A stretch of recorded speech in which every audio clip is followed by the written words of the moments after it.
Mudah-mudahan ini cepat dia bergulir. Kalau nggak cepat diselesaikan ya lebih cepat lagi dia. Kan adalah fisik sama psikis dominan juga. Gitu. Dan ini sudah ada tuh Komnas HAM juga dipanggil atau Komnas Anak juga dipanggil. Perkaranya Sambo ya. Perkara Sambo ini kan udah mau diputus oleh Majelis Hakim. Jadi ada perkara Sambo, ada perkara Eliezer, ada perkara Kuat, Ma'ruf, ada perkara WC, ada perkara Ricky Rizal, dan yang terakhir ada perkara obstruction of justice kan, grup ini kan.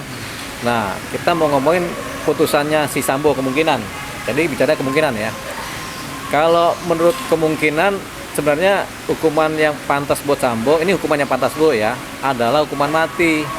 Kenapa?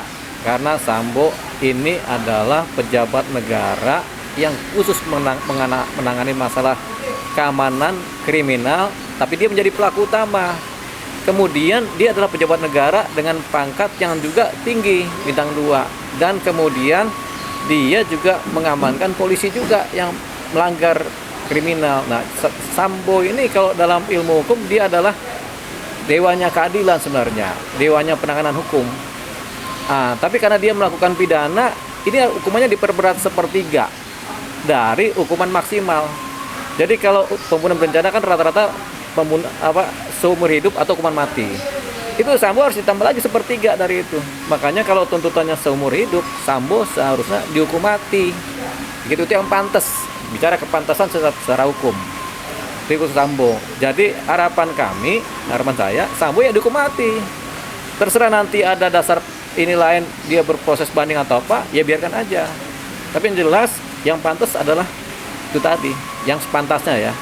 Nah, peringannya apa?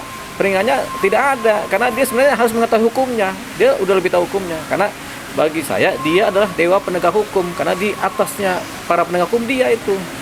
Nah, dan ada pasalnya di mana barang siapa yang mengerti hukum, menguasai hukum, penegak hukum sendiri, hukumnya diperberat sepertiga dari hukuman maksimal. Sudah maksimal sepertiga. Nah, pembunuhan berencana, hukuman maksimalnya adalah hukuman mati, ditambah sepertiga lagi. Makanya kalau sudah mentok di hukuman mati ya berarti hukuman mati yang paling pantas. Tapi kita nggak tahu bagaimana pertimbangan majelis hakim. Kalau secara ilmu hukum ya itu tadi hukuman mati. Hukuman maksimal ditambah sepertiga. Hukuman maksimal hukuman mati tambah sepertiga lagi. Berarti kan mati-mati.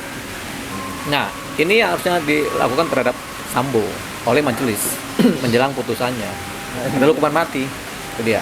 Kalau tidak hukuman mati nanti gimana? Kalau tidak hukuman mati, berarti ada pertimbangan tertentu dari majelis yang kita nggak tahu dasar pertimbangannya apa. Karena undang-undang sih sudah mengatur begitu. Hukum pidana sudah mengatur itu. Kalau nggak ada hukuman mati, dia seumur hidup, ya sudahlah. Ya itulah hukum di Indonesia. Patut dipertanyakan nggak sih bang kalau? Ya harusnya jaksa tapi jaksa kan cuma nuntut seumur hidup juga. Hukuman maksimal dalam konteks seumur hidup, bukan hukuman maksimal dalam konteks hukuman mati kan.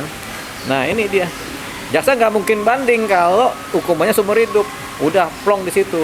Ketika hubungan seumur hidup, Sambo pasti akan banding. Minta peringan lagi. Begitu. Menjadi hukuman 20 tahun. Lepas dari itu kan dari lupa orang 10 tahun bisa lepas.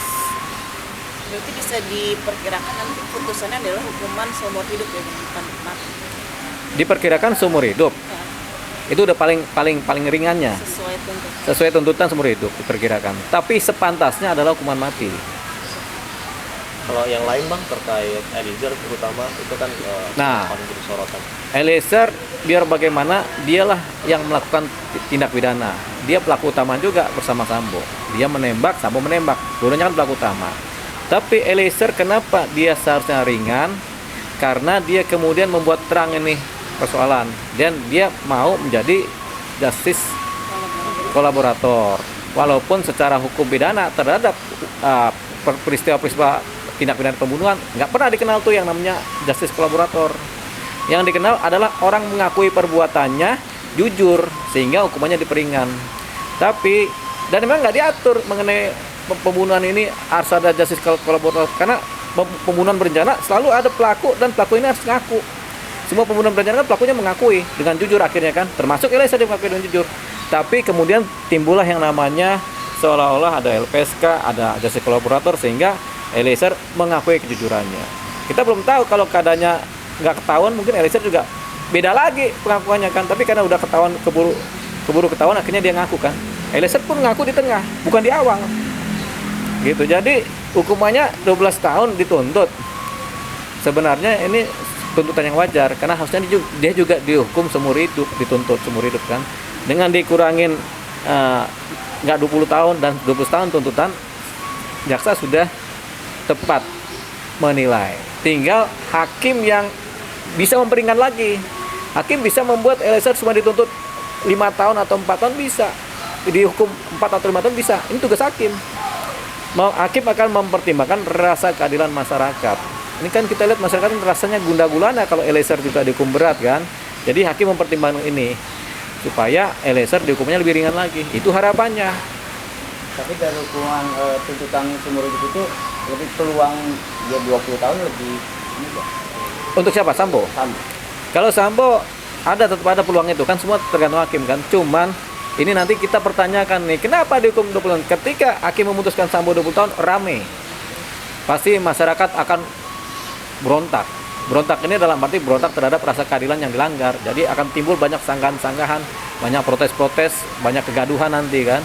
Makanya hakim harus hati-hati karena ini adalah perkara yang dipantau oleh seluruh masyarakat Indonesia. Jadi harus diputus semaksimal mungkin. Bagi kami hukuman maksimal adalah hukuman mati. Nah, itu aja. Kalau seandainya vonis hakim nanti melebihi dari tuntutan itu bisa nggak terjadi? Bisa terjadi. Vonis hakim itu kan sebenarnya bebas kan. Jaksa bisa tuntut hukuman mati tapi majelis hakim bisa bilang bebas. Jaksa bisa tuntut 5 tahun tapi hakim bisa kasih hukuman mati, bisa bebas itu. Karena penuntutnya hakim berdasarkan fakta-fakta di persidangan. Hakim memutus berdasarkan fakta di persidangan. Nah, terkait adanya protes-protes itu mempengaruhi nggak sih Bang? Ya, mempengaruhi dong. Setiap protes-protes itu akan dilihat oleh hakim sebagai bagian penentuan rasa keadilan masyarakat. Karena kan hakim akan memutus untuk menciptakan rasa keadilan kan masyarakat. Nah, masyarakat ini yang penting. Nah, termasuk protes-protes, sanggahan, analisa itu akan dilihat oleh hakim sebagai bagian daripada penentuan rasa keadilan masyarakat. Artinya netizen masih punya harapan dong? Selalu ada harapan dong. Justru kalau putusannya nggak sesuai harapan netizen itu ramai, gaduh lagi nanti. Gitu. Jaksa nanti diminta banding, diminta macam-macam, begitu. Pasti ramai. Makanya hakim harus benar-benar ngikutin. Jaksa juga waktu tuntutan Eliezer juga nggak berani juga dituntut terlalu ringan Eliezer, karena nanti ada pihak lagi yang protes lagi. Gitu kan, rasa keadilan masyarakat kan berimbang nih kan. Kalau udah pada tenang, misalnya, ternyata dituntut 10 tahun tenang, berarti kan memenuhi. Ini kan dituntut 12 tahun kan nggak tenang masyarakat kan, pada ngedumul aja. Padahal belum putusan, gitu. Tapi kalau bagi ahli hukum atau banyak sarjana hukum, ini 12 tahun tuh sangat wajar tuntutannya.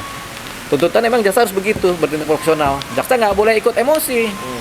Itu persoalannya. Kalau kemarin kan jaksa kelihatan emosional atau ikut sedih. Padahal nggak boleh, jaksa itu harus profesional, harus kuat, harus tegas. Karena dia penuntut. Dia harus menjalankan jabatan dia sebagai penuntut. Apapun persoalannya sampai orang pada nangis-nangis pun dia nggak boleh ikut nangis. Itu persoalannya kan. Jaksa kalau kebawa emosi berbahaya. Jadi jaksa harus netral dari itu. Menuntut berdasarkan logika dan prosedur hukum yang berlaku. Logika hukum itu ada. Gitu. Kalau dari kacamata Abang Bang, dari para pelaku ini siapa yang tuntutannya terbilang tidak wajar? Kuat, Ma'ruf, sama si PC. Kenapa? Karena mereka lah yang pencetus pembunuhan tuh. Kalau nggak ada mereka berdua nggak bakal ada. Mereka ini kan yang sumber persoalannya, memberikan informasi yang tidak benar, mungkin tidak benar, memprovokasi Sambo sehingga Sambo otaknya kecuci untuk udahlah gue binasakan aja lah orang ini. Karena apa? Hasutan. Jadi si PC sama si Kuat inilah yang menghasut Sambo untuk melakukan tindakan kriminal kan. Itu aja deh, ini paling ini. Harusnya dia adalah paling nggak dihukum 20 tahun nih, Sambo sama si Kuat. IPC ini, Kuat sama si PC ini dituntut 20 tahun. Nah, itu wajarnya. Makanya kenapa timbul protes? Karena ternyata tuntutan terhadap Eliezer lebih berat daripada Sambo sama PC sama si Kuat. Harusnya dibalik tuh. Kalau si Eliezer dituntut 12 tahun adalah wajar, berarti Kuat sama si Putri dituntut paling enggak 16 tahun atau 20 tahun. Nah, itu baru pas. Karena kalau di persidangan kan kita lihat kuat beragak bodoh aja, gaya bodohnya dipakai untuk mengelabui hakim kan bisa. Kita mana tahu si kuat pintar apa bodoh, tapi kan di persidangan dia kan berperan sebagai orang bodoh. Kan gampang, oh saya begini dengan gaya-gaya bajolan sederhana kan jadi orang bodoh kelihatan kan, sehingga ini terpengaruh. Itu. Nah kita nggak tahu yang nggak wajar ini kenapa sampai sekarang. Ada apa dibalik ketidakwajaran tuntutannya Kuat dan Putri? Itu yang sedang dikejar-kejar oleh para ahli kan. Nah, kan cuman kita nggak mau ikut-ikut ngejar-ngejar juga kan, buat apa juga kan gitu. Kalau kita ditanya kita sampaikan. Gitu. Bang terkait si Hasya